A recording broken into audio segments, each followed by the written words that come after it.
이 자리에 있는 김한상 감독이 연출을 해가지고 일종의 객원으로 저희가 그 한국영화 화양연화라는 2023년에 한국영화를 다룬 오동콜 에피소드라는 연출한 적이 있었거든요.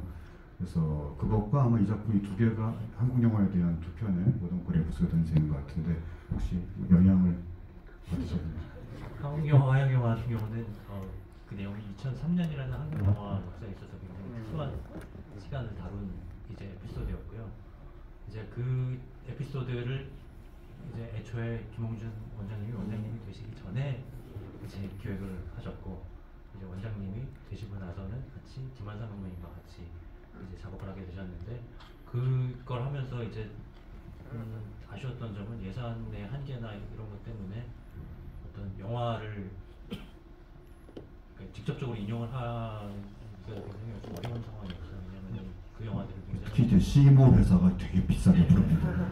유명한 영화들을 다루게 되다 보니까 가격도 비싸고 제약도 있고 해서 그런 부분이 굉장히 아쉬웠는데, 이 남아지는 같은 경우는 그렇게 유명한 영화사가 아니다 보니까 이제 저에게 주어진 제작비 내에서 60여 편을 다 얼마에 사용을 하는 계약을 하시죠, 이런 식의 계약을 할 수 있다 보니까 이제 그 에피소드 같은 경우는 한국 영화사의 특정한 시점 또는 한국 사의 특정한 시점에 대한 이야기라고 할 수 있으면은, 이거 같은 경우는 이 자료를 내가 쓸 수 있네, 이걸로 뭔가 좀 해보자, 이런 접근으로 하게 돼서 완전히 좀 다른 접근의 두 에피소드인 것 같습니다.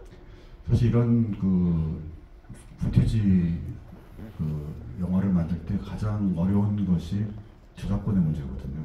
그래서 이제 저희 자료원도 이런 작업을 하고 싶어도 저작권의 문제 때문에 못하는 경우가 많은데, 남아주는 같은 경우는 그러니까 저희가 이제 오히려 90년대보다도 80년대 이전 영화들이 어떤 면에서 저작권에서는 더 잘 정리되어 있는 부분이 있어요. 남아주는 같은 경우가 대표적인 케이스인데, 영화들도 보존되어 있지만 이 회사가 아직 살아있거든요, 법인으로서. 그러니까 남아주는 게 대해서 조금 이 자리를 빌어서 감사의 뜻을 제 나름대로 표하기 위해서 여러분께 어떤 회사인지 알려드리자면은, 크게 자료가 없기 때문에 이제 공식적인 자료를 보자면은 1950년대, 60년대에는 외화를 주로 수입하는, 말하자면 요즘으로 치면은 예술영화 전용 수입사로 출발한 회사였어요. 그래서 그 당시에 젊은 시네필이었던 분들이 이제 해방된 조국에서 우리도 예술영화를 좀 봐야겠다, 그래가지고 그런 예술영화를 수입했는데 아시다시피 장사가 잘 안 됐다고 합니다. 그렇지만 그 회사를 설립하셨던 서정호, 지금은 돌아가셨죠, 설립자인 서정호 대표님께서 1973년에 정식으로 영화사 등록을 했고, 그 당시에는 영화사가 등록제, 허가제라서 외화를 수입하는 권리와 한국 영화를 만들 수 있는 권리를 동시에 가지게 돼 있었어요.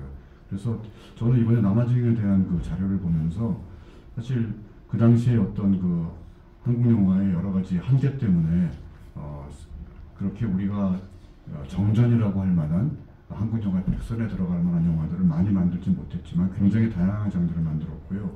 예를 들어서 이만희 감독님의 천공에 산다, 그 한국 영화죠. 또 임원택 감독님의 황야의 독수리, 또 나중에 유현목 감독님의 장마, 불꽃, 이런 영화들을 만든 것입니다. 물론 그런 영화만 만든 것은 아니고 오늘 여러분이 보신 귀싸대기 장르의 영화부터 시작해가지고 아주 다양한 영화들을 만들었던 거죠. 그러니까 남아징의 역사 자체가 어떻게 보면은 70년대, 60년대, 70년대 한국 영화에 정말 어떤 영화들이 산업적으로 만들어졌는지를 가장 잘 보여주는, 그리고 잘 그것이 이제 보존되고 있는 사례라고 볼 수 있겠고요. 제가 개인적으로 남아지능의 그 70년대에는 수입사로서 굉장히 명성을 날렸는데, 그래서 혹시 여기 올드 팬들이 계시니까 남아지능이 수입했던 추억의 영화들을 보니까 굉장히 고마워지더라고요. 시실리안, 내일을 향해 쏴라, 볼사리노, 패튼 대전차 군단, 이런 영화들을 남아지능이 수입을 해서 저의 사춘기를 굉장히 쓸쓸하지 않게 남아지능과 함께 보냈구나라는 생각을 하게 됐습니다. 혹시 남아징이라는 회사에 대해서 이 작업을 하시면서 좀 더 보충해서 하시고 싶은 말씀 있으신지? 네, 그 남아지능의 아까 그 서정호라는 설립자분의 아드님이 이제 지금 살아계셔서, 서병기 선생님. 네, 서병기 선생님이 모든 저작권을 가지고 계신데, 서병기 선생님도 이 남아지능을 물려받아서 이제 영화를 제작을 하셨고, 90년대에는 영화사 설립사의 이름도 좀 바꾸긴 했지만 그때 뭐 옥뱀이의 사랑이라든지 베를린 리포트라든지 뭔가 좀 예전에 상업성 일반의 경향에서는 벗어난 작품성이 있는 상을 많이 탄 그런 작품들을 많이 만드셨더라고요. 그런데 그런 걸 위주로 이제 만드셨는데 이제 명성에 비해서 그게 장사는 잘 되지 않아서